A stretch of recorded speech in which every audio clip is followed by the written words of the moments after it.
ములుగు జిల్లా ఏటూరు నాగారంలో జాతీయ రహదారి అందుబాటులోకి వచ్చింది. 25 ఏళ్ల తర్వాత గేట్ల అధికారులు తీశారు. 2001లో ఏటూరు నాగారం పిఎస్పై మావోలు దాడికి పాల్పడ్డారు. ఘటనలో 5గురు మృతి చెందారు. పిఎస్ ముందు జాతీయ రహదారి మూసేస్తూ పోలీసులు గేట్లు ఏర్పాటు చేశారు. అప్పటి నుంచి వాహనదారులు తీవ్ర ఇబ్బందులు పడుతున్నారు. తాజాగా తిరిగి గేట్లు ఓపెన్ కావడంతో స్థానికులు హర్షం వ్యక్తం చేస్తున్నారు. పూర్తి సమాచారం ఇచ్చేందుకు మా కరెస్పాండెంట్ తిరుపతి ఇంకా ఏం చెప్తున్నారు గ్రామస్తులు?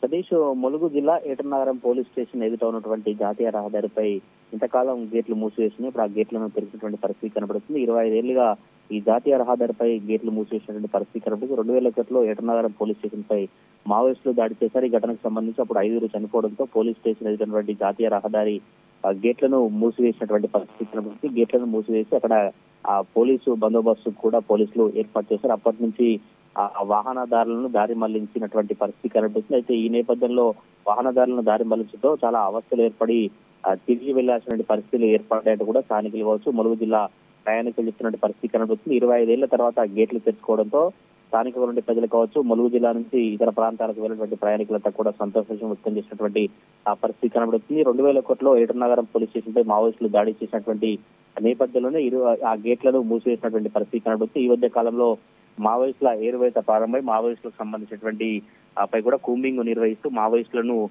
హతమార్చినటువంటి నేపథ్యంలో మావోయిస్టుల ప్రాబల్యం తగ్గిపోయినటువంటి ఉద్దేశం కొద్దే పోలీసులు ఈ గేట్లు తెరిచినట్టు స్థానికంగా చర్చ కొనసాగుతున్న పరిస్థితి కనబడుతుంది. ఓవరాల్ గా అయితే 25 ఏళ్ల తర్వాత ఏటూరు పోలీస్ స్టేషన్ ఉన్నటువంటి గేట్లు తెరుచుకోవడంతో స్థానికంగా ఒక హర్షం వ్యక్తం చేసిన పరిస్థితులు కనబడతా ఉన్నాయి. Satish, right, thank you Tirupati.